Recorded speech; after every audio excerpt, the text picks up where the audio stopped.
Amelia stood in the middle of the living room, her hands slightly trembling as she held out a framed picture. Inside the frame was her proudest achievement, a design blueprint she had drawn and published in a local magazine. She smiled shyly as she handed it to her father. Richard, sitting in his large armchair, took a quick glance at it. His expression didn't change. "This," he said flatly.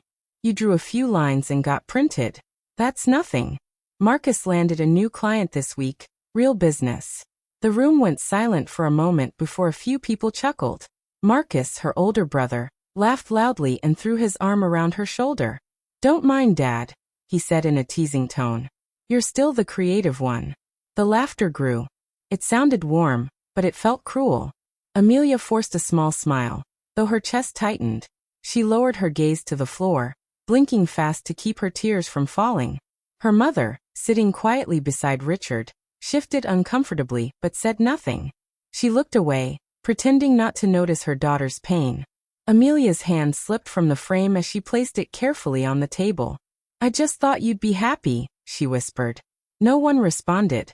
Dinner went on with cheerful talk about Marcus's new client, their father's business, and future plans. Amelia's voice was lost in the noise. Later that night, the house was quiet except for the sound of rain against the windows. Amelia stood near her bedroom door when she heard her father's voice from the living room. His tone was sharp and heavy with disappointment. "You should have been a boy," he said. "At least then, I could have been proud." The words hit her harder than she expected. For a moment, she couldn't breathe. She waited, hoping maybe he'd take it back. But he didn't. Slowly, she opened the front door and stepped outside. Cold rain fell over her shoulders, soaking her simple dress. She looked up at the dark sky, tears mixing with the rain. "One day," she whispered, her voice trembling, "you'll have no choice but to see me." She stood there for a long moment, rain pouring around her. That was the night something changed inside her, a quiet promise that one day, she would prove her worth, no matter who believed in her. The scene faded with her standing alone under the rain, her heart broken, but her spirit beginning to rise. That we flash back to Amelia's childhood, when things were simpler on the surface but unfair underneath. Her father, Richard, always favored her older brother, Marcus. He would take Marcus everywhere, to construction sites, to meetings, even to the tool shop. Richard proudly showed Marcus how to measure walls, lay bricks, and mix cement. He often said, "A man's work builds the world." Amelia watched from the doorway, holding a small notebook and pencil. She wanted to join them so badly. Once, she ran up to her father and asked if she could come too. Richard didn't even look at her. "Go help your mother in the kitchen," he said. His voice wasn't angry, it was dismissive, like she didn't belong in the world of building and creating. So Amelia helped her mother cook and clean, but every chance she got, she drew little houses and bridges on scraps of paper. She imagined building things that could last forever, things people would walk on and remember. At school, Amelia's teachers quickly noticed her talent. She loved math, physics, and anything that involved building or problem solving. When she was 12, she joined a school competition to design a model bridge. She worked on it for weeks, using cardboard, glue, and toothpicks. Her design was strong, elegant, and smart. She won first place at the state level. The day of the award ceremony, she looked for her father in the audience. But his chair was empty. Her mother said he was busy with work. That evening, Amelia rushed home, holding her small gold trophy. "Dad, I won," she said, her face glowing with pride. Richard didn't even look up from his newspaper. "Girls don't build bridges," he muttered. "They walk on them." The words hit her like a slap. She held the trophy close, quietly walking to her room. That night, she promised herself she would keep building, even if no one noticed. Years passed. Amelia grew into a quiet, determined woman. She got a degree in architecture and joined a well-known engineering firm. The office was full of men, loud, confident, always taking credit for ideas. Amelia worked harder than all of them, often staying late, sketching designs, checking details, making sure everything was perfect. But still, her work often went unnoticed. When a project was successful, someone else's name was usually on it. If something went wrong, she got blamed for it. Yet she never argued. She kept showing up, doing her best. She wasn't fighting for praise anymore. She was building her future, one design at a time. Her brother Marcus, on the other hand, had taken over their father's contracting company. He was proud, flashy, and overconfident. He wore expensive suits and talked about being a real businessman, though everyone knew most of his money came from their father's contacts and loans.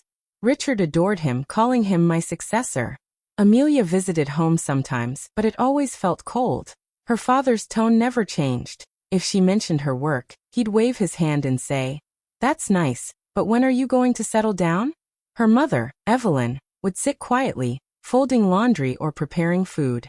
When Amelia tried to talk about how her father made her feel, Evelyn would sigh softly and say, "He doesn't mean it. It's just how men are." That sentence always broke Amelia a little more. How could it be okay to love one child and ignore the other? How could it be just how men are? But Amelia never shouted, never cried in front of them. Instead, she smiled politely, went back to her small apartment, and worked harder. Her heart carried old wounds. Years of being told she wasn't enough, that she didn't belong in her father's world. But those wounds slowly became her strength. Each time someone ignored her, she built something better. Each time someone doubted her, she pushed further. Deep down, Amelia wasn't driven by anger anymore. She was driven by quiet determination. She didn't just want success. She wanted proof. Proof that a woman like her could build something lasting, something her father could never ignore. And though she didn't know it yet, that moment was coming. Sooner than anyone expected. At work, everyone was buzzing with excitement. The firm had just received big news. A national infrastructure competition was being held. The winner's design would be built and shown at an International Architecture Award Gala. It was a huge opportunity. Whoever won would gain national recognition and a chance to change their career forever. Amelia sat quietly at her desk, listening as her colleagues laughed and joked about who would win. Most of them were confident men, already forming groups and making plans. Nobody asked Amelia if she was entering. They didn't even look in her direction. That night, when the office was empty, Amelia stayed behind. She opened her sketchbook, her pencil shaking slightly. Slowly, an idea began to form. A bridge that symbolized unity, strength, and hope. She named it Unity Arch. It wasn't just a design to her. It was personal. It represented everything she had ever wanted to prove, that she could build something beautiful and meaningful. She submitted her design secretly, without telling anyone. No announcement, no discussion. Just quiet courage. Weeks passed. She tried not to think about it, burying herself in work.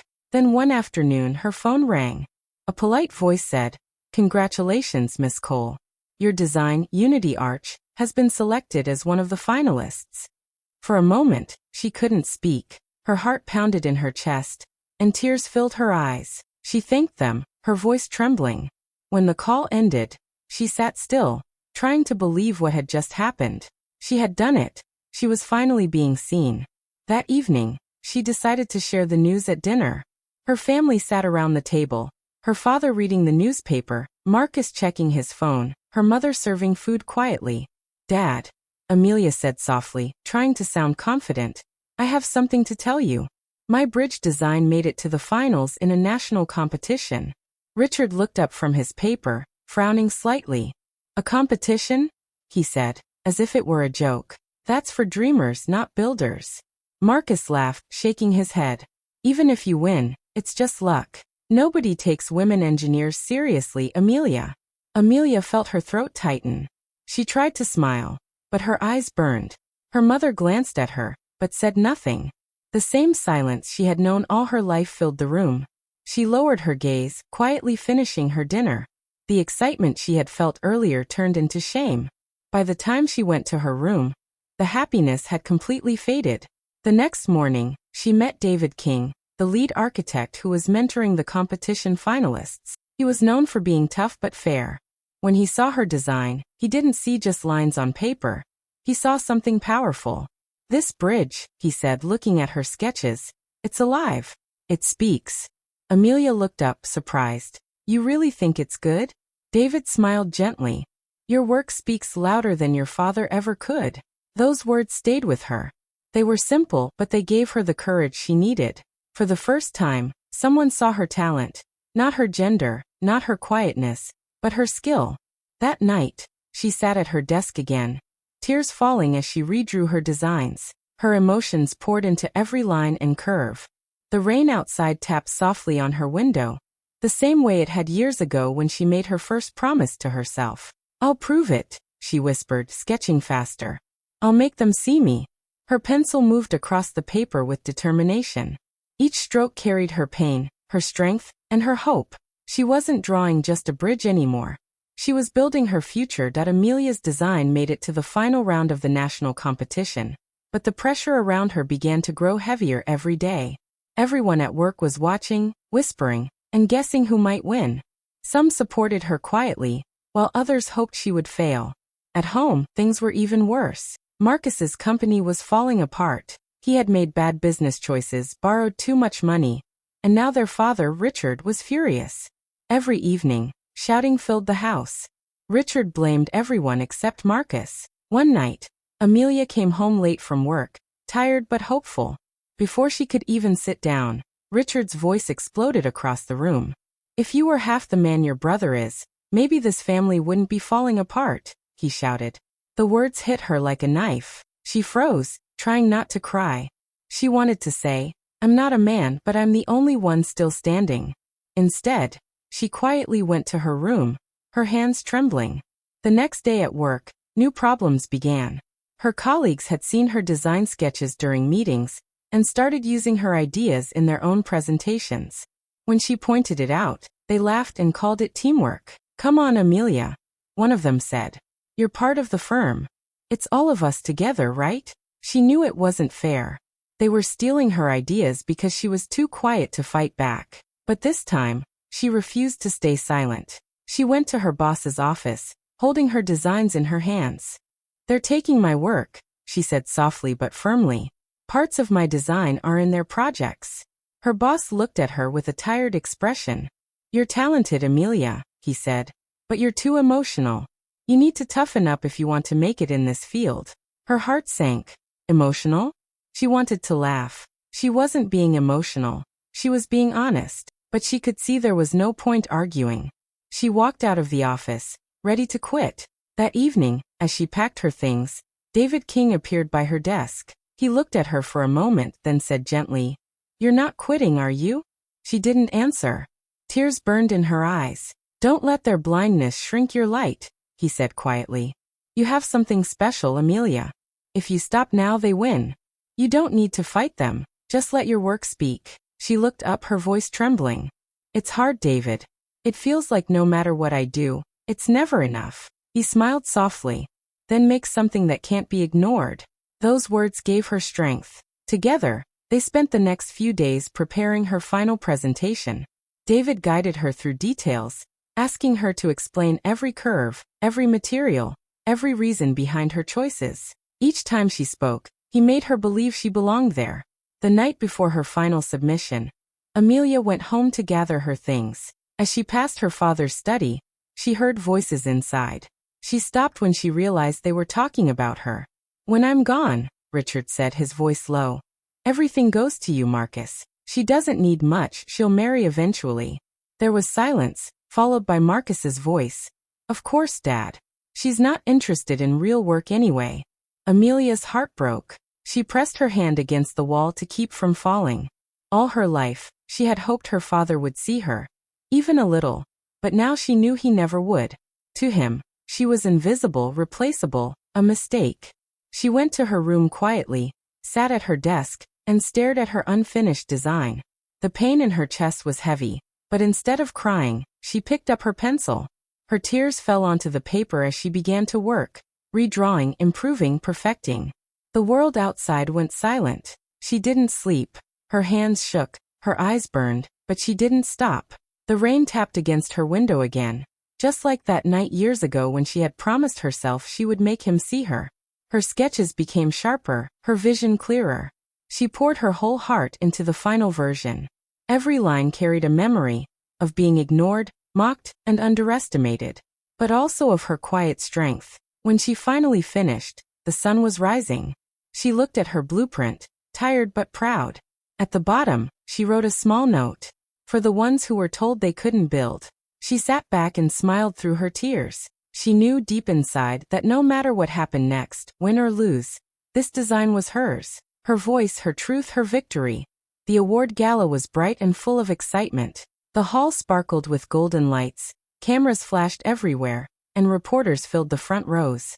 Famous architects, investors, and media people from across the country were present. Everyone was dressed beautifully, and the air buzzed with whispers and applause. Amelia stood quietly among the crowd, holding her small notepad tightly.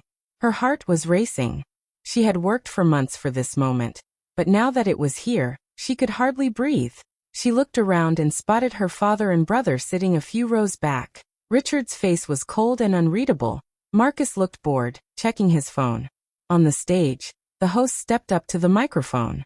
"Ladies and gentlemen," he said cheerfully, "thank you for joining us tonight for the National Infrastructure Awards, celebrating the best of innovation, design, and engineering."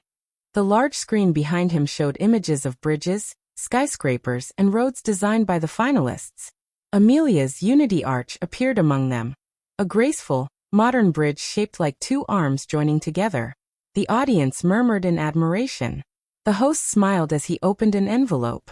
"And now let's announce the winners." Amelia's hands began to shake. She tried to calm herself, whispering, "It's okay, whatever happens, I did my best." "Third place," the host said, "goes to Miller Design Group." Applause filled the room. Amelia clapped politely, her palms sweaty. "Second place," the host continued, "goes to Horizon Structures." More applause, more cheers. Then a pause. The room went completely quiet. Amelia could hear her heartbeat. The host smiled, looking at the final envelope. "And the winner of this year's National Infrastructure Award," he said slowly, "goes to..." A hush fell over the hall.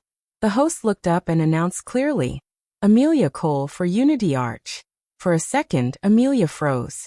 She couldn't move, couldn't believe what she had just heard. The audience erupted in cheers and clapping. People stood up from their seats, shouting her name. She walked to the stage slowly, trembling, her eyes wet with tears. Cameras flashed around her, blindingly bright. She could hear the echo of her father's old words. "You should have been a boy.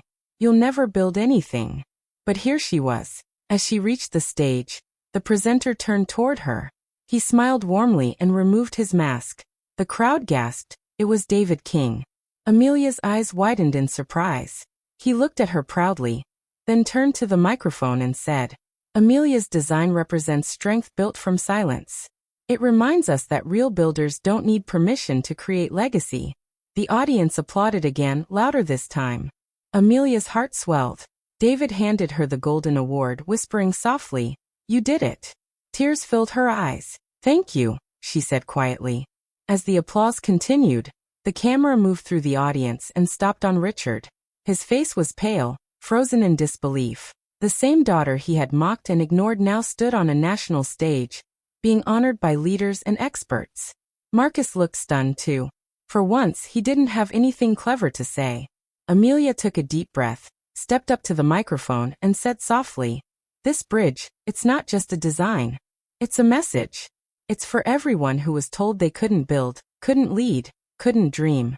This is proof that you can." The hall went quiet, and then applause thundered again. Some people even stood up to cheer.